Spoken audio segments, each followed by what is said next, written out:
debts. Trying to do that, Argentina's President Cristina Fernandez announced plans for a debt swap, which would sidestep a U.S. court ruling. In July, Argentina defaulted for the second time in 13 years after a New York court said it must pay its so-called holdout creditors in full. At the same time, it pays the rest of its bondholders who had already accepted a 65% haircut on their bonds after a 2001 default. Delano de Souza looks at whether this program will get the country out of the woods. Proposing a new law in an effort to skirt a U.S. court ruling, Argentina's president is asking lawmakers to approve a bill to allow Argentina to pay its debts. The proposal comes after the country entered into selective default in July. We have decided to send a law to the National Congress, the law of sovereign local payment of external debt of the Argentine Republic. Investors will be eligible to swap bonds issued under foreign law for debt of the same value governed under local law. In June, a judge in New York ordered Argentina to pay the so-called holdout investors $1.5 billion or risk default. And while they have repeatedly declined to accept the same terms as other bondholders, the government says the holdouts too can take part in the swap. We will not wait for the 7.6% of bondholders to come and ask for the exchange. No, to demonstrate our goodwill and ability to pay, we will deposit the money so it is at their disposition when they decide to do the swap. The proposed bill is expected to pass through Congress easily. Analysts say the swap carries legal risks as U.S. investors who accept the offer may be held in contempt of court. The latest proposal from the country also dashes any hopes a deal can be reached with the holdouts. Well, let's take a quick look at the markets. European session ending lower. The FTSE and CAC 40 both down 0.4 of a point. And meanwhile, the DAX down about half that much. Household goods were among some of the worst performing sectors on the markets today in the trading. Meanwhile, in the U.S., stocks trading upward.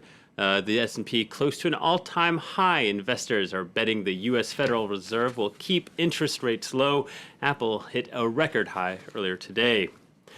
Well, Ukraine has asked the International Monetary Fund to accelerate its $17 billion bailout program. The country is already expecting the disbursement of a second tranche by the end of next week, and now it's asked the IMF to combine the third and fourth slices of aid, which would total around $2.2 billion. Kiev hopes to receive the money by the end of the year. Beset by the tensions in the east, Ukraine's economy shrank 4.7% in the second quarter, and unemployment is also on the rise. Recently, the government announced a so-called war tax of 1.5% to fund the military effort. Time now for some company news, and let's begin by sticking with the Ukrainian crisis, which has affected Carlsberg's profits. Russian beer consumption dropped by up to 7% in the second quarter and 10% in Ukraine. As a result, Carlsberg warned that its yearly profits would likely decline as well. The company's Baltika beer in Russia maintains the largest market share. The rival Heineken reported strong growth in Russia in the first half of the year.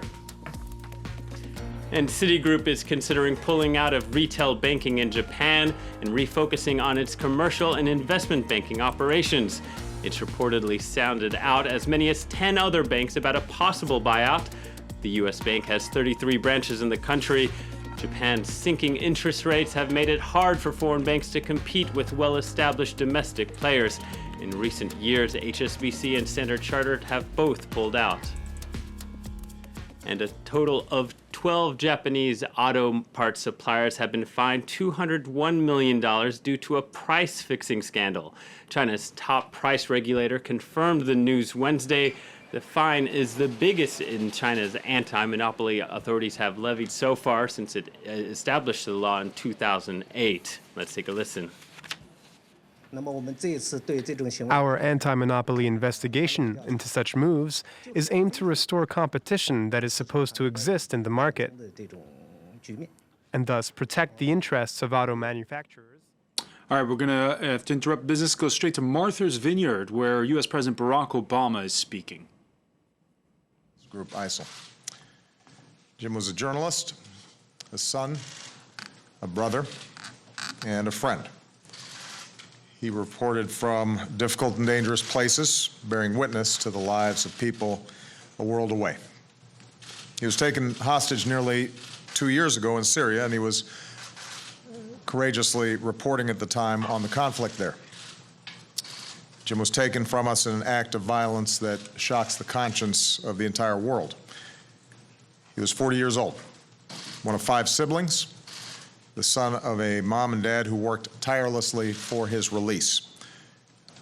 Earlier today, I spoke to the Foleys and told them that we are all heartbroken at their loss and joined them in honoring Jim and all that he did. Now, Jim Foley's life stands in stark contrast to his killers. Let's be clear about ISIL. They have rampaged across cities and villages, killing innocent, unarmed civilians in cowardly acts of violence. They abduct women and children and subject them to torture and rape and slavery. They have murdered Muslims, both Sunni and Shia, by the thousands. They target Christians and religious minorities, driving them from their homes, murdering them when they can, for no other reason than they practice a different religion. They declare their ambition to commit genocide against an ancient people. So ISIL speaks for no religion. Their victims are overwhelmingly Muslim, and no faith teaches people to massacre innocents. No just God would stand for what they did yesterday and what they do every single day. ISIL has no ideology of any value to human beings. Their ideology is bankrupt. They may claim out of expediency that they are at war with the United States or the West, but the fact is they terrorize their neighbors and offer them nothing but an endless slavery to their empty vision and the collapse of any definition of civilized behavior. And people like this ultimately fail. They fail because the future is won by those who build and not destroy, and the world is shaped by people like Jim Foley and the overwhelming majority of humanity who are appalled by those who killed him. The United States of America will continue to do what we must do to protect our people. We will be vigilant and we will be relentless. When people harm Americans anywhere, we do what's necessary to see that justice is done, and we act against ISIL, standing alongside others. The people of Iraq, who with our support are taking the fight to ISIL, must continue coming together to expel these terrorists from their communities.